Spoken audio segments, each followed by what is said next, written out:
अस्सलाम वालेकुम व्यूअर्स, मैं हूं शाकिर सोलंकी। व्यूअर्स, हुकूमत ने वफाकी काबीना में तोसी की है। नए वज़रा जो आए हैं, इससे क्या फ़र्क पड़ेगा? पीपल्स पार्टी की कहानी कहाँ चली गई? पीपल्स पार्टी का मार्केट में ये डिस्कशन चल रही थी कि शायद पीपल्स पार्टी काबीना का हिस्सा बनेगी या आधा टेन्योर पीपल्स पार्टी लेगी। कुछ लोग तो अभी ये भी कह रहे हैं कि पीपल्स पार्टी इसलिए काबीना में नहीं आई क्योंकि पीपल्स पार्टी ने आधा टेन्योर मांगा और पीपल्स पार्टी को इनकार कर दिया, जबकि बिलावल भुट्टो जरदारी पहले दिन ही ऐलान कर चुके थे कि इन्होंने नून लीग ने हमें आधा टेन्योर हुकूमत करने की यानी वजारत उज़्मा देने की ऑफ़र की थी, हमने इनकार कर दिया था। तो नए वज़रा से क्या फ़र्क पड़ेगा? हुकूमत की कारकर्दगी पर कितना इम्पेक्ट पड़ेगा? इस पर बात करेंगे। अहमद मंसूर साहब सीनियर जर्नलिस्ट हैं और सियासत को समझ रहे हैं, पार्लियामेंट को कवर कर रहे हैं, हुकूमत को कवर कर रहे हैं, प्राइम मिनिस्टर को कवर कर रहे हैं। अहमद मंसूर साहब से डिस्कशन करेंगे। अहमद भाई, नए वज़रा जो लिए गए हैं, ये खानापुरी की गई है, ये इत्तेहादियों को और अपने पार्टी के लोगों को एडजस्ट करना है या उनको खुश करने के लिए दिया गया है, या कोई वाकई परफॉर्मेंस पे भी इसका असर पड़ेगा? और किस किस जो वज़रा हैं, जो मेन अहम वज़रा हैं, किन किन को क्या क्या वजारत दी गई है? देखें शाकिर सोलंकी साहब, ये जो वफाकी काबीना का 1 साल मुकम्मल होने के बाद जो उसमें तोसी हुई है, अब आज उनको कलमदान भी सौंप दिए गए हैं।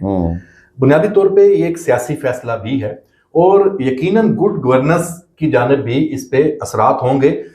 बड़ी काबीना पे तनकीद हमेशा होती आई है, लेकिन जब इस मुल्क में आप ये देखते हैं कि सारे काम चंद लोगों ने करने हैं, तब भी प्रॉब्लम्स आते हैं। तो अभी भी बहुत सारे कलमदान प्राइम मिनिस्टर के पास खुद थे, तो उन पे अगर वज़रा नहीं थे तो उन वजारतों की कारकर्दगी या उन महकमों की कारकर्दगी उस पर असर पड़ रहा था।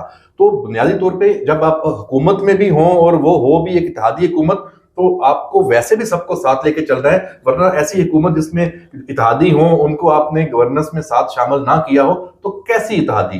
तो ये होना चाहिए था, पहले होना चाहिए था। देर आए दुरुस्त आए।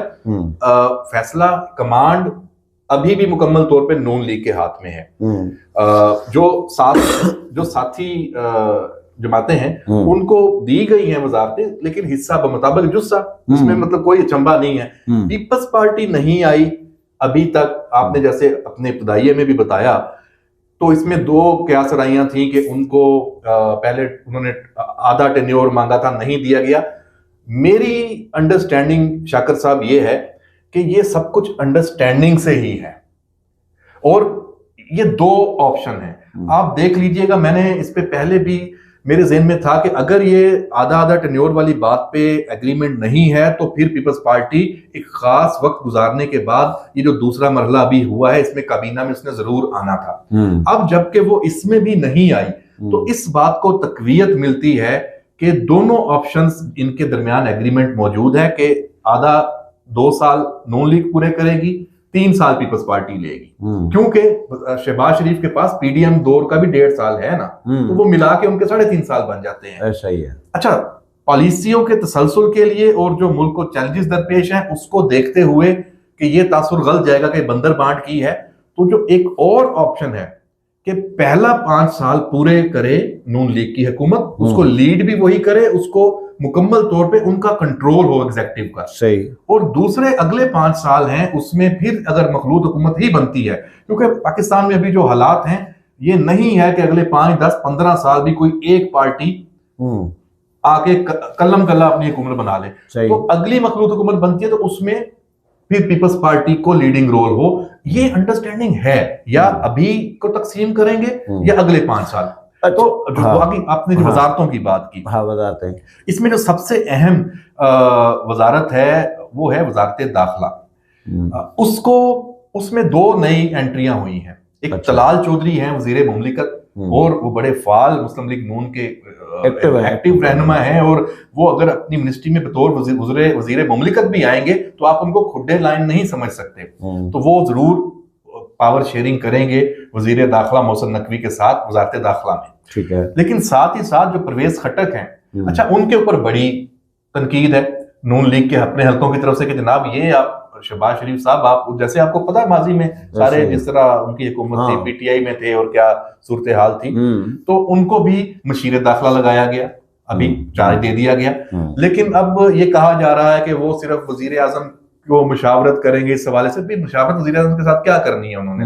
अगर मशीर दाखिला है तो मशीर दाखिला है, तो वो भी, और वो वजीर आला भी रहे हैं, वो वजीर दफा भी रहे हैं, वो घाघ सियासतदान है और उन्होंने लड़के ली है ये वजारत। अच्छा। तो अब मोहसिन नकवी के लिए ये चैलेंज जरूर होगा, कहीं ना कहीं कोई एक फैसला होगा कि जनाब उधर से ये ऑर्डर आ गया है, उधर से ये सिफारिश आ गई है, तो मसाइल बढ़ेंगे।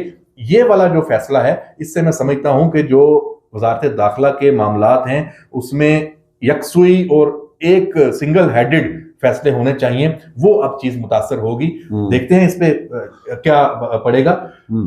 और एक और जो सबसे अहम वजारत है मुवासलात। अब अलीम खान के पास दो वजारतें थी, सरमायाकारी बोर्ड की, इन्वेस्टमेंट की, और साथ ये मुवासलात की भी थी, कम्युनिकेशन की। उनसे बाकी ले ली गई वजारतें, ये उन्होंने जो वजारत मुवासलात है वो रखी है।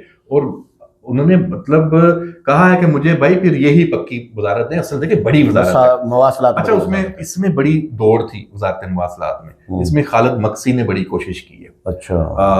बाप के हेड भी हैं और बलूचिस्तान से ताल्लुक है और सारा, तो उन्होंने बड़ी कोशिश की है, लेकिन उनको ये नहीं मिली और उनको दे दी गई साइंस एंड टेक्नोलॉजी। एक और जो वजारत बड़ी अहम मिली है वो मुस्तफा कमाल एमकेएम के जो रहनुमा है, उनको वजारत हेल्थ दी गई है।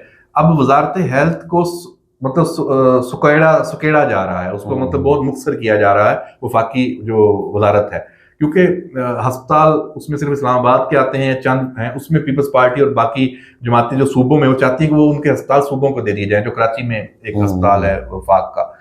तो इस पे भी अभी इशू, सिंध में एक वजारत और भी दी गई है, खेलदास कोहिस्तानी की हमारे। अच्छा, वो बड़ी अहम, बड़े हमारे तो दोस्त हैं, भाई हैं, और बड़े वो कहते हैं कि ऐसी पर्सनैलिटी है कि वो काम करना चाहते हैं। तो मुस्तफा कमाल भी आपको काम करते नजर आएंगे, ये मैं आपको बता दूं, क्योंकि उसमें देखें ड्रैप है और ड्रग रेगुलेटरी अथॉरिटी है। मुस्तफा कमाल ने मुस्तफा कमाल के अंदर अपनी सहर अंगेज शख्सियत है, नाजिम कराची, मेयर कराची, बिल्कुल मेयर कराची, उसने बड़ा जबरदस्त काम किया था। उसके बाद भी मतलब देखें उनकी अपनी काम के हवाले से एनर्जेटिक पर्सनैलिटी है। अच्छा, इसमें जो बैरिस्टर हैं अकील, उनको उनकी जो सलाहियतें हैं, बैरिस्टर हैं, कानूनदान हैं, तो उनको वजारत कानून में ही लगाया गया। तो वो देखिए उनका कैरियर पाथ है, तो वो भी बड़े एक डायनामिक पर्सनालिटी हैं और वो काम करके दिखाना चाहते हैं। जो अली परवेज मलिक हैं, उनको भी वजारत दी गई।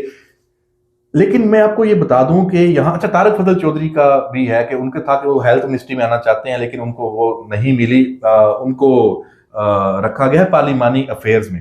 तो पार्लिमानी अफेयर्स में तारक फजल चौधरी का एक रोल पहले वहां पार्लियामेंट के अंदर आपको नजर भी आता है। कोई बहुत ज्यादा बाअसर वजारत नहीं है, लेकिन चले वजारत है। और हनीफ अब्बासी साहब आप देख लें कि उनको जो वजारत मिली है वो जनाब रेलवे, बड़ी पावरफुल वजारत है। और हनीफ अब्बासी कहाँ चले गए थे, गिरफ्तार, मुकदमे, और उनको पार्टी ने भी एक तरह छोड़ दिया था। लगता था कि इनका सियासी कैरियर तो बस इनके पीछे बहुत सारी दुनिया पड़ी हुई है। अल्लाह ने इज्जत दी अभी हनीफ अब्बासी को। सही। और हनीफ अब्बासी को दोबारा इस पोजीशन पे, ये देखें, ये कुदरत का निजाम है। मैं समझता हूं कि हनीफ अब्बासी अब आपको एक बिल्कुल बदला हुआ लीडर नजर आएगा, और ये पिंडी डिवीजन के लिए बड़ा एक इसका एक समझें कि इसमें पिंडी डिवीजन के अवाम के लिए भी ये एक बड़ा फैसला है वजारत रेलवे। और उसमें देखें कितना बजट भी आ रहा है, 8 अरब डॉलर। तो अगर पेशावर कराची जो ML1 के ऊपर आता है तो इनके दौर में आएगा। इनके पास बड़ा मौका है कारकर्दगी दिखाने का, हनीफ अब्बासी के पास। तो देखते हैं कि अल्लाह ने इनको दोबारा मौका दिया है, तो इसमें वो क्या। अच्छा, ये बताएं अमन, समझ में नहीं आ रहा, पीपल्स पार्टी क्यों पीछे हट गई? पीपल्स पार्टी का कहानी क्या है, असल कहानी क्या है? क्योंकि पीपल्स पार्टी ने जो डिमांड्स की थी, मुख्तलिफ औकात में ये डिमांड्स आती रही हैं कि जनूबी पंजाब में भी हिस्सा पीपल्स पार्टी के साथ जो कमिटमेंट की गई थी वो प्रॉपरली नहीं दिया जा रहा, वक्तन फवक्तन किराए चलती रहती है पीपल्स पार्टी की। तो पीपल्स पार्टी की कहानी का किधर चली गई? मेरा ख्याल है पीपल्स पार्टी मुस्लिम लीग नून को दबाव में ही रखना चाहती है, अपनी पॉलिटिकल स्पेस बना के कि हम हुकूमत में हैं तो सही, लेकिन हम इंतजामी तौर पे हमारे पास इख्तियारात नहीं है। भाई बात सुने शाकिर साहब, सदर मुमलिकत आसिफ अली जरदारी, चेयरमैन सेनेट यूसुफ रजा गिलानी, डिप्टी स्पीकर कौमी असेंबली आपके शाह साहब, दो गवर्नर, इसके अलावा और जो अदारे हैं उनके सरबराहान भी इनकी मर्जी से लग रहे हैं। इसके अलावा अब जो हाई पावर जो बोर्ड है जिसने ब्यूरोक्रेसी में 21 से 22 की तैनातियां भी अभी की हैं, बिलावल भुट्टो उसके मेंबर है। देखें आप, मजे तो आपके पास सारे हैं, ठीक है ना, तो अब आप चाहते हैं कि आपने आईनी पोजीशन में से भी नून लीग को से कुछ उसको नहीं दिया, अब आप चाहते हैं एग्जेक्टिव में भी। लेकिन पीपल्स पार्टी खेल बड़ा अच्छा रही है मेरा ख्याल है। नहीं, कहीं पे नाकामियां भी हैं। अच्छा, देखें इस टेन्योर पे मुझे ये था कि पीपल्स पार्टी अपने आप को पॉलिटिकली मुनज़्ज़म करेगी, ग्रास रूट लेवल पे दोबारा, और पंजाब में काम करेगी। पंजाब में आपको काम नजर आ रहा है? मतलब गवर्नर, आप हुकूमत में तो है नहीं, आप बिजी तो नहीं है ना इस वक्त, आप तो वेले हैं ना। गवर्नर पंजाब का काम करें अपना सियासी तौर पे। गवर्नर पंजाब का कल ही सलीम हैदर का मैं पढ़ रहा था कि पीपल्स पार्टी दिन ब दिन कमजोर होती जा रही है पंजाब में। तो जिम्मेदार कौन है? गवर्नर साहब खुद भी हुए ना। गवर्नर को क्यों लाया गया था? केपीके के गवर्नर को देखें, फैसल करीम कुंडी को, वो तो अगर पीपल्स पार्टी को कहीं से पॉलिटिकल स्पेस कोई लेके दे रहा है तो वो फैसल करीम कुंडी है, जो ना सिर्फ गवर्नर जो खैबर पख्तूनख्वा के तौर पे सूबे में, बल्कि उसके जो असरात हैं वो आपको बलूचिस्तान में, सिंध में, पंजाब में, वफाक में, हर जगह नजर आ रहे हैं। तो और इंटरनेशनली भी, क्योंकि खैबर पख्तूनख्वा के जो इश्यूज हैं उस पर सबकी नजरें हैं। तो फैसल करीम कुंडी जिस तरीके से मामलात को लेकर चल रहा है, तो मैं समझता हूं कि जनाब आप देख रहे हैं कि 11:11 हो गए। अच्छा ठीक है, तो बहरहाल फैसल करीम कुंडी पीपल्स पार्टी के लिए एक समझे कि एक नया एसेट है उनका, पॉलिटिकल एसेट। वैसे तो किसी और का होता है, लेकिन ये पीपल्स पार्टी का है। तो जनाब फैसल करीम कुंडी जनाब सबके एसेट हैं, और बहुत हमारे भी हैं, हमारे दोस्त हैं। नहीं, जिनके ये तरफ इशारा किया वो बड़ा पूरा लश्कर है भाई, नाराज हो जाएंगे। मुझे लगता ये है कि फैसल करीम कुंडी को खैबर पख्तूनख्वा में कोई अहम किरदार भी मिलने जा रहा है मजीद। ये भी अहम है। क्या मतलब इसका? मैंने कल भी व्लॉग किया था, आज आपके नाजरीन के साथ भी शेयर करता हूं। देखें कल उनकी जो कुछ मुलाकातें हैं ना, वो बड़ी मानी खेज हैं। वफाकी वजीर कानून आजम नजीर तारड़ के साथ गवर्नर मिलता है खैबर पख्तूनख्वा। तो आईनी और कानूनी ऑप्शंस क्या डिस्कस हुए होंगे सूबे के मामला चलाने के लिए, वफाक और सूबे के इख्तियारात के हवाले से। तो अभी भी वहां, अच्छा उनके साथ अहमद करीम कुंडी, वो सूबे में एक एक्टिव पॉलिटिक्स है उनकी, और अपोजिशन का बड़ा अहम रोल है। तो दोनों ऑप्शंस मैं समझता हूँ ज़ेरे गौर हैं इस वक्त, संजीदगी से, बन्नू वाक़े के बाद खास तौर पे, और ओवरऑल जो सूरत हाल अफगानिस्तान के मामला चल रहे हैं। एक तो गवर्नर राज हमेशा होता है, लेकिन गवर्नर राज कोई आसान फैसला नहीं होता, और वो भी खैबर पख्तूनख्वा में। तो दूसरा ऑप्शन के इन हाउस तब्दीली, और वो पीटीआई ने खुद ही राह हमवार की हुई है। आपस में लड़ाइयां, नई ग्रुप बंदियां, आपको जरा अली अमीन गंडापुर भी थोड़ा बड़े थमे हुए और पीछे नजर आ रहे हैं आजकल खामोश है। हाँ, तो ये वहां भी मामला चल रहे हैं, देखते हैं। चले बहुत शुक्रिया अहमद भाई। व्यूअर्स, अहमद के साथ प्रोग्राम आपने सुना। अगले प्रोग्राम में फिर मुलाकात होगी, तब तक इजाजत चाहता हूँ। अल्लाह हाफिज।